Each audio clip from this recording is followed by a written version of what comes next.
Hey everyone, Charles here. And first of all, thank you for stopping by my podcast. If this show inspires you, makes you think, or gives you that courage to jump into action, please help by donating to this show. Click the link in the description and donate. Your donation helps us with production and finding great guests moving forward. Thank you and enjoy. This morning show. I got a great guest on here for you today, and I'm excited to be here. I know where you are. It might be snowing right now. It might be a little cold, but tell a friend. We're going to heat up the airwaves. We're going to heat up the live stream. So without further ado, let's go.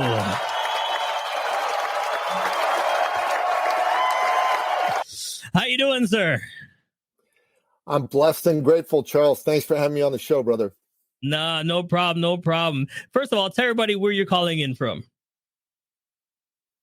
I'm calling in from the Big Smoke, Toronto, Canada, man, where we just had a snowstorm, an unexpected one.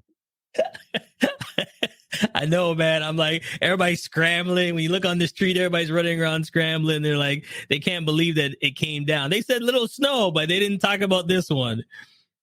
Nope, they sure didn't. They sure didn't. A lot of people don't have their winter tires on right now, me included. So it was an interesting drive last night. I could put my hand up on that one too, my friend. All right, so let's get down to the nitty gritty. Give us some backstory on you. Born and raised, where are you from? I'm actually originally an immigrant from the Middle East. I'm a Christian from Iran. And when I was a young boy, about 11 years old, the Islamic Revolution was happening in Iran. And my late father, God rest his soul, he could see the writing on the wall. And he realized this was no longer going to be a great place for him to raise his Christian family. So he hustled us out of there, and he eventually settled us in the great city of Toronto, Ontario, Canada. And Charles, every single day, I thank God for my father's prescience, for his foresight in seeing that he needed to take his family out of tyranny and into freedom. And, you know, I'm a big champion of freedom. That kind of informs everything I say and do. Now, I don't know if you've been following what's been going on in the news, but in Iran lately, there has been a lot of protests. A young woman, 22 years old, by the name of Mahsa Amini, went outdoors with her hair partially uncovered. The so-called morality police picked her up, arrested her, beat her to death for being outdoors with her hair uncovered. That is the law in Iran. As a woman, you are not allowed to go outdoors with your hair or your skin showing. And women in Iran and young girls, teenage girls, have been protesting, fighting, bleeding, and dying for the right to be free. And I know there's a lot of people in the West who go, oh my God, Canada, horrible place, oppressive, racist, sexist. Are you freaking kidding me? This is the most tolerant country in the history of the world. Is it perfect? Yeah. No, but it's way better than everybody else. So you folks who don't get it, just shut up. Keep your mouth shut and let the rest of us appreciate the great glory of freedom that we have here. And I'm a champion for freedom. My late father, he was a believer in freedom. He was an entrepreneur, right? And so this man, right, he was the kind of man that uplifted everybody around him, Charles. Everybody around him. If you were looking for a job, Dad would get you a job. If you were looking to start a business, he'd help you start a business. Even if you were going to compete with him, he didn't care about that. He just wanted to help people.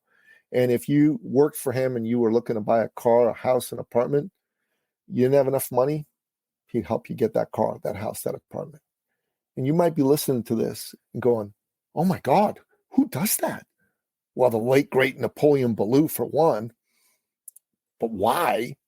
Well, first of all, he was a Christian, and he believed as a Christian he'd been blessed by God, and that it was his duty to share those blessings with others. Secondly, he did it because he could. He had the wherewithal. He had the money to be able to go out there and do what he did. Being successful made it possible for him to help his fellow man. He was the kind of person who would always go to me and said, Nicky, it's a business, not a money game. It's a people game. It's not a money game. It's a people game. Another mentor of mine said, business is not a numbers game. It's a people game. You know, that person in front of you, that's someone's father, that's someone's son, that's someone's husband, that's someone's mother, daughter, someone's sister. You know, there's somebody who have been maybe disappointed by life, maybe even disappointed by someone like you who sat in front of them and promised them everything and delivered them nothing. So your job is to, first and foremost, want to serve a human being. Don't make it all about you and your business and what you're trying to do in the world. Make it all about that person in front of you and serving them. If you serve, you're going to win. And so, I wanted to be an entrepreneur just like my dad, man. You know what I'm saying? I wanted to be like dad. Dad was a great man. I wanted to be a great man too. So I became an entrepreneur. And here's what I noticed. There's a lot of people who are entrepreneurs. And the problem is for a lot of these folks that they're entrepreneurs, but they weren't doing a great job for themselves or their families. They were, nervous and unsure about how to do business, in particular, how to sell. They were like, I don't want to come across like I'm pushy, like I'm salesy, like I reek of commission breath, right? So they won't go after business they should be going after. And so their business is suffering. They're kind of like hoping. Hopium was their strategy. Hopium coming from the ether. And no, that's not going to work. And I just saw this and I thought, wow, I want to help these people, man. I want to serve them. So how can I serve them? Well, first and foremost, I got to help them reframe selling. So what if they, instead of looking at it as selling, looked at it as serving? That's so much better, right? Nobody wants to be sold. Charles, you don't want to be sold. I don't want to be sold. We all love to buy. We all love to be served. Hold on. So, that's the first thing I taught people. And that's one of the reasons I've been so successful and helping so many people make so much more money, because you focus on making it about the other person and solving their problems, and you serve and you don't sell. Step number one. Okay, let's rewind. Because I want that nugget to sink in what you just said, because that nugget was so big that it just caught me. Don't think about selling, think about serving. So it's not about selling, it's about serving your customers. It's finding out what the customer needs. Does he need that product? If he does, help him to get that product and serve him, then sell him. That's wow. Now that you said that, it throws me off a little bit, because when seller, it's like a sell. I gotta get my commission. That's what people go out. That's what they teach you. You know what I mean? When you join these things, it's like, go sell, go make your commission, go sell that car, go sell this. But they don't say, hey, go serve that customer. The commission will come once you serve that customer. So that is really something I'm going to take a note down. I like that one. I'm glad. So here's the thing. When did you start then? Let's get to the nitty gritty on this thing. When did you say, I want to be an entrepreneur? I see things are going. What age did you start? Well, I wanted to be an entrepreneur since I was a kid, when I saw who my dad was, right? So the wanting been around a while, but I eventually became an entrepreneur when I was in my 30s. And the way that it happened is I was working as a director of sales at a high technology company back in the .com era, and it went .bomb. It went bankrupt. They ran out of money. So, what I did at that point in time is the good Lord said, you shall be an entrepreneur. That's how it worked. And I recommend doing it differently. I recommend not waiting until the good Lord gives you a kick in the behind. I recommend consciously choosing to go out there and do it. But that's what worked for me. And sometimes that's how it happens. Yep. Yeah. And, there's a lot of people who want to go into business and they're scared and they're wondering, how am I going to be successful? How am I going to grow my business? Well, business really is about three things. It's about solving problems for people for profit. I call it Nicky Billou's 7-figure 3P solution. Solve acute problems for wonderful people for incredible profit. That's your job, really, at the end of the day. And that means your focus can't be on you. And a big problem a lot of folks have, why they're afraid of selling and everything else. Are they going to like me? Are they going to want to buy from me? Oh my God. All the focus is on themselves. And because they do that, they undervalue themselves, Charles. You know what I mean? They charge less than they should. Yes. So they struggle. And I'm about to say something bold and outrageous. But when you undercharge, you're hurting your client. When you undercharge, you're hurting your client. Now, you might go, what you talking about? Remember Gary Coleman in Different Strokes? What you talking about, Willis? What you talking about, Nicky? That's awesome. And I'm just like, here's what I'm talking about. When a client comes to you, they're not coming to you to buy your program. They're coming to you to solve their problem. So one of my great mentors said, Mark von Musser, people don't buy their way into something. People buy their way out of something. They're not coming to you to buy their way into your program. They're coming to you to buy their way out of their problem, their pain. And You need to sell them something that solves the problem, and you need to sell it in a way that gives you leverage over them and them leverage over themselves to show up ready to solve the problem. Because if you are undercharging them, they're not going to value it. Let me give you an example. I'm a knife collector. I got this knife here on my desk. It's $40, right? It is a wonderful knife. It cuts. It's made by Kershaw Knives. It's an Emerson design. Ernest Emerson, phenomenal designer, great little knife. It's a $40 knife. It sits on my desk. No special care is taken. I drop it. You follow what I'm saying here? Now, I have another knife. This knife was designed and custom made for me by one Greg Lightfoot of Alberta. Take a look at this knife, Charles. Take a look at this beautiful specimen. This knife, it's got something. The blade is made of material called Damascus virus skin. Look at the cool design on it. Now look at the handle. The purple bolster over here, that's made of something called Timascus, which is a combination of titanium and Damascus steel. And the rest of the handle is made with something called mammoth tooth. This is the tooth of a woolly mammoth. Now, I'm not going to tell you how much I paid for this, but it's a little bit more than $40. And this thing does not get tossed onto the table. This thing goes into its own very special case. It gets closed and it gets carefully put away every single time. Why? They're both knives. They both cut. They're both sharp. There's only so much pleasure I get out of this $40 knife.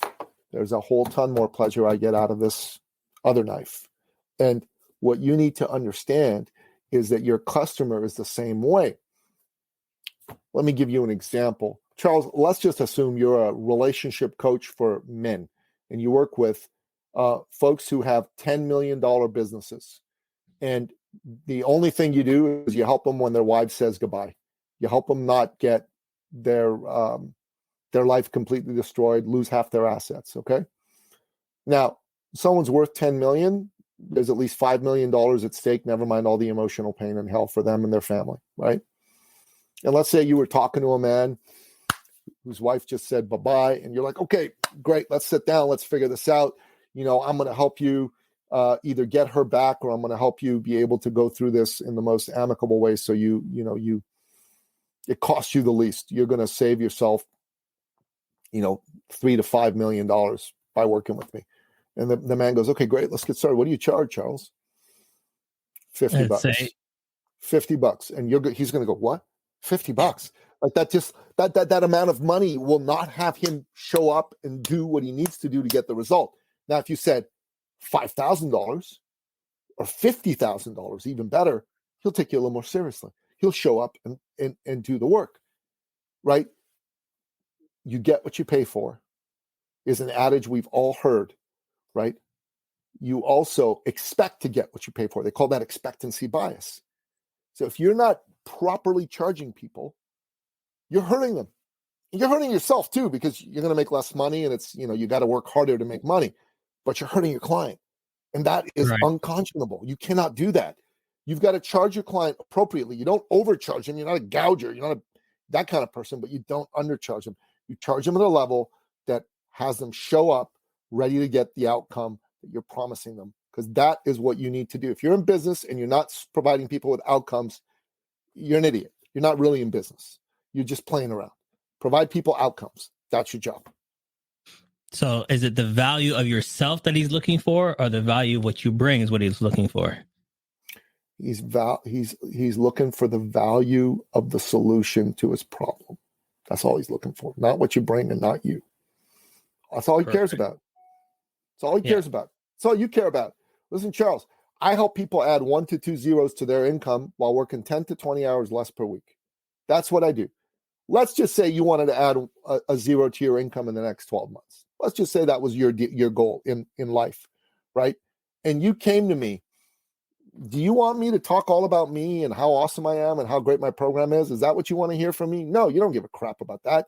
You want to know how I can help you. You want me to ask you questions about exactly what's going on in your business, why it's not working, so that I can figure out whether what I do can help you. That's my job, not your job, my job, right? And you want the conversation to be focused on you, your problems, and how to solve them. Am I right or am I wrong? 100%. I totally understand, because at the end of the day, that's what they're coming to you for. So 100%. All right, let's have some fun. Get to know you a little bit more. Let's go. It's time for rapid fire. We're going to do 2 minutes on the clock.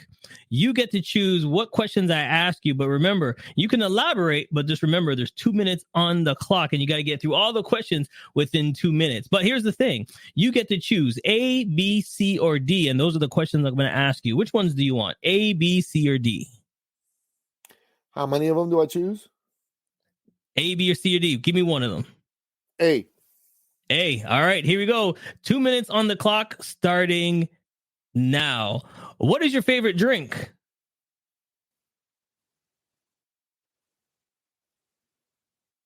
What's your favorite drink? Again? What is your favorite drink? Water. When are you most productive? In the morning. What inspires you? God, my family, and making a difference for people. Summer or winter? Summer, baby. What's happening in your life right now that you're excited for? I get a chance to have great conversations with great people like you and build business relationships with them. What's your favorite number and why? 13, because it was my dad's favorite number. Your favorite cake? Carrot cake. How do you start your day? The 3 S's, brother. Shit, shower, shave, and work out. Work out first, then those 3. What was your worst subject in school? Chemistry. What is your best subject in school? History. And what do you see the problem with business are today? 2 problems. One is too many of them are scared of the woke, and they're going woke to thinking that the woke people won't come after them. They need to stop to do that. And secondly, in a smaller business world, they just don't understand business. They don't know how to be successful. So they need to invest in themselves, and they need to invest in mentorship and help. There you go. With 24 seconds left on the clock, my friend. We're going to take a quick break. When we come back, we're going to dive into your website and how we can help other people to do what you're doing best and get to the next level. Stay tuned. Don't go nowhere. We'll be right back. CMJ Entertainment is a one-stop shop. CMJ Entertainment helps people to do any type of events, and it's a marketing tool as well. So we'll cover everything from start to finish. If it's a wedding, we'll make sure your wedding is over the top. And if it's an event, we make sure that everybody gets information at the end of the day. Give us a call at 416-414-8964 or online, go to cmjent.com. Yeah.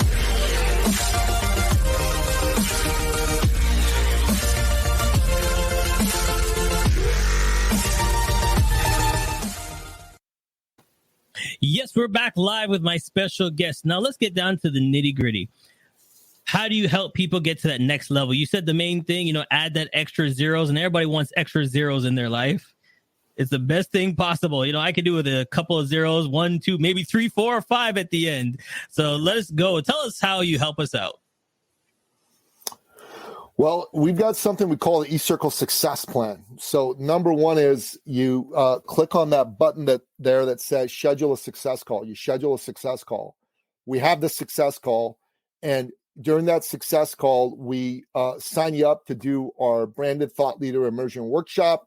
You do the workshop, you get set up in exactly what you need to do to stand out from the crowd, and you get out there in front of potential clients. You start having conversations about helping those folks, and you grow your business. That's the 3-step eCircle success plan in a nutshell. But it starts by scheduling that call. So it's real simple. There's some videos on there. You can see other people, what they've gone through. And how long does a program take? Well, brother, the initial program is 3 days, but we say it's a 3-year game plan to get you from wherever you are to $500,000 to $2 million a year. So right now, if you're under $500,000 a year and you want to get there, you should give yourself 3 years to get there. And why do you say 3 years? Because, business is a marathon and it ain't a sprint. And those people that tell you you're going to make $1 million in 6 weeks are full of crap. It's not how it works. It's like you've never touched a barbell and then you go to the gym and you work out once and you expect you're going to be Arnold Schwarzenegger. It's not going to happen. I'm sorry to laugh, but I'm a live streamer, so these videos pop up on YouTube all the time, and they show you their receipts and their bills, millions. You can make millions in my program in 2 weeks and be the next millionaire. And it just makes me think, like you said, it's a marathon. If everybody could be a millionaire, why is everybody not a millionaire already? 100%, brother. 100%. All right. So we come to you. It's our first class. You set the schedule. It's real simple. So you just click the button, set the call, and just jump right in. All right. So, people always think that they're scared to get into business, entrepreneurs. What do you think the hesitation is nowadays to be your own boss? Fear, brother. For most people, it's just pure and simple fear. And I say, don't let your fear choke out your dream. You got to believe. You got to believe. Tug McGraw said that back in the World Series. I think it was 1980-81. You got to believe. You got to believe. If you don't believe, you're going to lose. You're going to lose. Who the hell wants to lose? Let's win. It's time to win. All right. Let's finish up strong, my friend. Here we go. Now time for Pick 3.